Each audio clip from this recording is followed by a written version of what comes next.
Muy buenos días a todos los participantes. Les saludamos desde el Ministerio de Salud, desde la Dirección de Infosalud, de la Dirección General de Telesalud, Referencia y Urgencias. Empezaremos la telecapacitación, manejo de la depresión con el enfoque cognitivo-conductual a cargo de la psicóloga Marta Elizabeth Palomino Gómez, especialista en terapia cognitivo-conductual del Hospital Víctor Larco Herrera del Ministerio de Salud. Quisiéramos recordarles que pueden enviar sus preguntas a través del chat para ser respondidas al final. Psicóloga Marta Palomino Gómez, es un honor tenerla con nosotros. Bienvenida, adelante. Muchas gracias, buen día con todos y todas, ¿no? Soy Marta Palomino, especialista en psicología clínica y de la salud y también terapeuta cognitivo-conductual.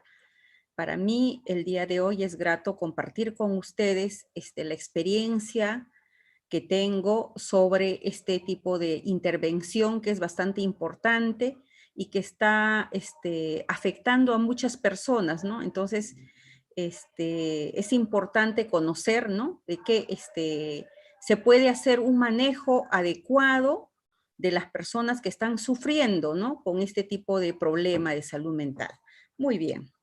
Vamos desde el primer nivel teniendo en cuenta algunos aspectos generales, ¿no? No de la manera tan especializada, pero sí se puede manejar. Entonces, dentro de la guía de la MHGAP se habla, ¿no? Se da un enfoque del abordaje de la depresión, entonces es importante conocer todos, ¿no? Entonces, un aspecto primordial es la psicoeducación, tanto a la persona como a los cuidadores. ¿Por qué razón? Porque la persona que tiene depresión muchas veces viene con una serie de estigmas que es necesario sacar de este tipo de pensamientos que está teniendo. Entonces hay que educarle, hay que decirle qué cosa es la depresión y también a los cuidadores, porque muchas veces las personas que están alrededor de las personas que sufren depresión, bueno, en el afán de tratar de ayudarles, le dicen, tienes que ser fuerte, tienes que tener más ánimo, depende de ti. Entonces, y la persona puede dar toda su fortaleza, puede poner toda su parte, pero sabemos que la depresión muchas veces escapa de todo eso, entonces eso le genera toda una serie de problemas en lugar de ayudarle está desmejorando por lo menos su autoestima, su capacidad de respuesta, ¿no? Entonces, por esa razón es importante proporcionar la psicoeducación a todas las personas involucradas en esto, o sea, a la persona afectada y a las personas que están alrededor de ellos, ¿no? Después hay que promover también dentro de este proceso el funcionamiento de las actividades diarias de la persona y también direccionar en su comunidad, darle algunos recursos y herramientas que lo vamos a ir viendo más adelante, ¿no? De qué manera podemos hacerlo, ¿no? Y también en los casos que amerite ya el tratamiento más especializado de una persona especialista en esta área, entonces es conveniente hacer la derivación correspondiente. Otro aspecto importante es ir viendo cuáles son los estresores que le está generando a la persona en su día a día, ¿no?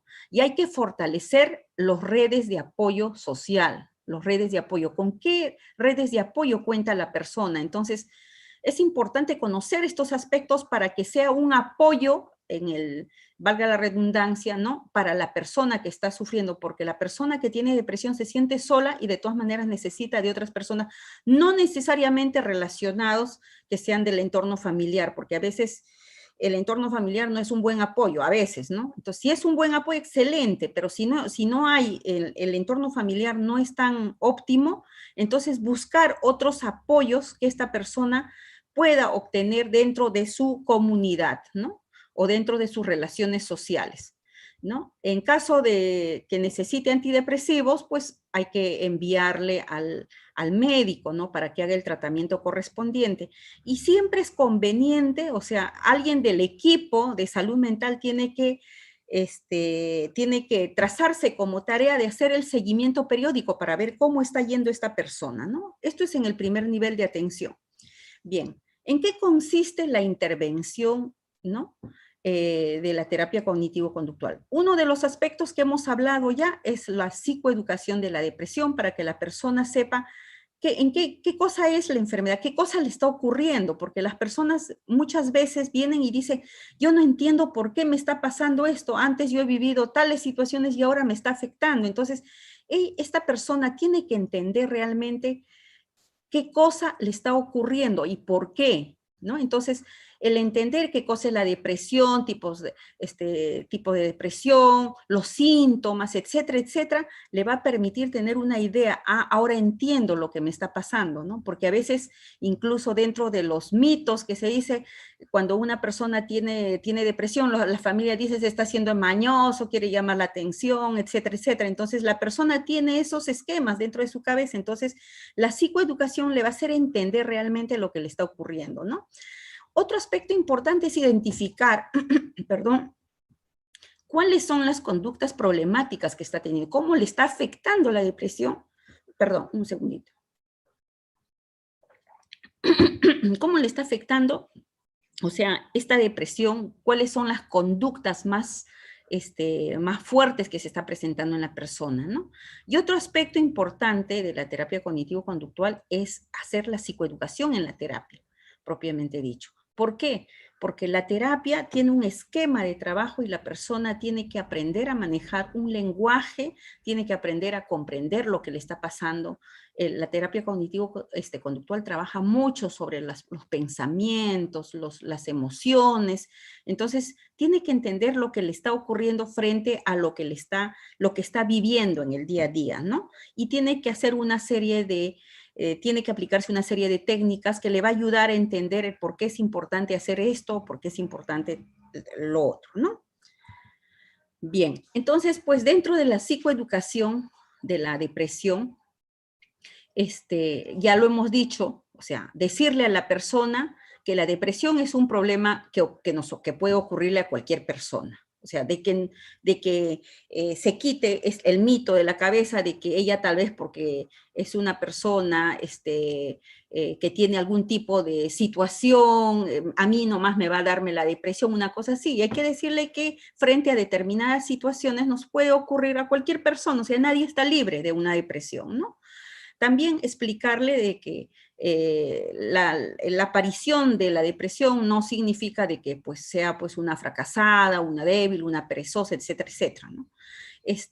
También hay que explicar, ¿no?, que hay actitudes negativas de otras personas, ¿no?, que no le ayudan, al contrario, como ya lo hemos dicho anteriormente, como que le dicen que tú debes ser más fuerte, tú vas a salir de esto no es nada, y etcétera, ya, como a mí me dio, yo lo superé, una cosa así. Entonces, hay que explicarle que a veces, si las personas que le están rodeando le están dando información de este tipo, decirle a las personas que no es conveniente que le digan eso. Por esa razón es que es importante la psicoeducación, no solamente al usuario, a la persona que está sufriendo de una depresión, sino también a su entorno, a las personas más relacionadas a ella, ¿no? Para que se dé cuenta que esto es un problema de salud mental, ¿no? No es una cuestión de mañosería o de flojera, etcétera, etcétera. Entonces, otro aspecto importante que tenemos que tener en cuenta como personas, personal de salud, es que las personas que sufren este tipo de problemas tienen opiniones negativas y no realistas de sí mismos, de su entorno y en general, ¿no? Entonces tienen un pensamiento, nosotros le llamamos el túnel, ¿no? Que todo lo ven, que al fondo, muy al fondo, hay una lucecita y eso también a veces ni se ve la lucecita, ¿no? Entonces tienen una apreciación negativa de todo lo que le rodea, ¿no? Hay que explicar eso. Y nosotros también como personal de salud tenemos que entender eso, ¿no? Entonces, y también de que si hay pensamientos de autolesión o pensamientos de que, por ejemplo, ya la vida no tiene sentido, yo prefiero estar muerta que estar viva, ya no soporto estar en mi casa, ya quiero irme, desaparecer, entonces en ese caso hay que hacer la derivación correspondiente al especialista, al médico, para que haga el tratamiento farmacológico. No hay que minimizar cuando la persona tiene un sentimiento de desesperanza, ¿no? De todas maneras hay que mandarle al médico especialista, ¿no? Ok. ¿En qué consiste la psicoeducación? Se ha hablado de la psicoeducación. Yo les dije, bueno, estas son unas presentaciones que lo he pegado, ¿no? Acá, pero para que ustedes tengan una idea que es importante en la psicoeducación tener un material que puede ser los rotafolios, ¿no? Un rotafolio bien hecho, que explique claramente la depresión, que que sea de una manera muy didáctica, no muy compleja, para que pueda entender la persona. Recuerden que si nosotros nos hacemos un rotafolio o un material, ¿no? O en todo caso tenemos la posibilidad de tener una computadora al alcance y que la persona pueda ver mientras que nosotros vamos explicando, que no sea muy complejo, que sea muy sencillo, muy didáctico. Hay que utilizar mucho esas imágenes más ilustrativas, ¿no? Entonces va a ayudar. Si nosotros tratamos de explicarle como si estuviésemos explicando a un personal de salud, realmente la persona no nos va a entender. O sea, nosotros tenemos que generar a través de la psicoeducación que logre entender claramente lo que le está ocurriendo. Entonces, si nosotros podemos utilizar esto con gráficos, incluso hay videos que nos pueden ayudar para la psicoeducación, entonces, excelente, ¿no? O sea, el objetivo de la psicoeducación es que la persona entienda, ¿no? Realmente lo que le está ocurriendo, ¿no? Entonces, y hay que ir fijándonos qué presentaciones o qué figuras puede hacer entender a la persona. Yo lo he puesto de esta manera, no es que sea así, cada persona tiene su metodología, ¿no? Para poder hacer, pero más o menos es para tener una idea, ¿no? No necesariamente con todos yo utilizo esto, sino con algunas cosas más que es necesario, hago más énfasis en unas cosas, se hace énfasis en otras cosas de acuerdo a la necesidad de la persona, ¿no? Es importante también, no solamente, perdón, anteriormente se hablaba de los síntomas, es importante destacar los síntomas, ¿no? En forma clara, muy sencilla. Después también decirle que hay varias, o sea, hay una depresión leve, hay una depresión moderada, hay una depresión grave, sin necesidad de ir a cuestiones muy elaboradas, ¿no? Hay que decirle de una manera muy sencilla. Y también sobre la importancia de la medicación en la depresión, ¿no? Entonces, ¿qué es necesario que tomen el medicamento? ¿En cuánto tiempo le va a hacer el efecto? Porque muchas veces uno llega a la consulta pensando de que, bueno, mi depresión, voy a tomar la pastilla y en 2 días yo ya estoy nuevamente muy bien, ¿no? Y sabemos que tiene que pasar un periodo determinado para que pueda la persona sentirse con mejor ánimo, se surte efecto la medicación y recién pueda sentir que tiene más ganas de hacer las cosas o involucrarse en las actividades que anteriormente podía hacer, ¿no? Y si hay, por ejemplo, algún efecto colateral de algún tipo de medicación, también hay que explicarle, porque muchas veces porque tengo más sueño o porque ocurre alguna situación diferente desde que tomo la pastilla, yo creo que estas pastillas no me están haciendo bien, me están haciendo daño. Hay esa creencia también, ¿no? Entonces, hay que explicarle bien sobre la medicación, es importante, ¿no? Entonces, decirle algunos aspectos muy importantes respecto a su enfermedad, ¿no? Decirle de que una vez que se haga el tratamiento farmacológico, que vaya al médico, que vaya al psicólogo, que vaya con el apoyo de la trabajadora social, con apoyo del enfermero, o sea, de todo el equipo multidisciplinario, va a generar que la persona, o sea, pueda enfrentar de una manera más adecuada este problema, ¿no? Y eso es importante, o sea, darle bastante ánimo y buscar dentro de esto de la psicoeducación, preguntar también cuáles son tus redes de apoyo, si quizás con esos términos no, cómo te llevas con tu familia, quiénes te apoyan tú, cuando tienes un problema, a quién acudes, tal vez la vecina, la amiga, no sé, ¿no?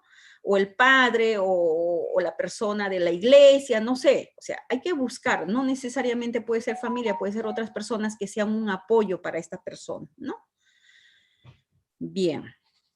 Entonces, la intervención, como hemos dicho, para la intervención psicológica tenemos que tener en cuenta de que la persona tiene hay una triada cognitiva, ¿no? Que tiene una visión negativa, lo hemos referido en algún momento, ¿no? ¿Ya? Tiene una visión negativa sobre el mundo, una visión negativa sobre sí mismo y una visión negativa sobre el futuro, ¿no? Esta es la visión del túnel, ¿no? Bien, entonces, para hacer un buen diagnóstico para el trabajo cognitivo-conductual, hay que recoger información, ¿no? Hay que conocer los antecedentes del problema, hacer una línea base, cómo ha ido, o sea, cuando ha tenido dificultades, o cómo le ha ido en cierto periodo de tiempo, ¿no? Si en algunos momentos sí ha mejorado, no ha mejorado, ¿por qué? ¿No? ¿Cuáles son esto del soporte familiar, las redes sociales, ¿no? Porque todo eso nos va a ayudar para la intervención. Y después de esto ya establecemos un plan de tratamiento, ¿no? En el Hospital Arco Herrera nosotros tenemos un esquema de una historia clínica cognitivo-conductual que son de 3 páginas, no lo he puesto todo porque si no iba a salir muy chiquito, en donde hay datos importantes que se toman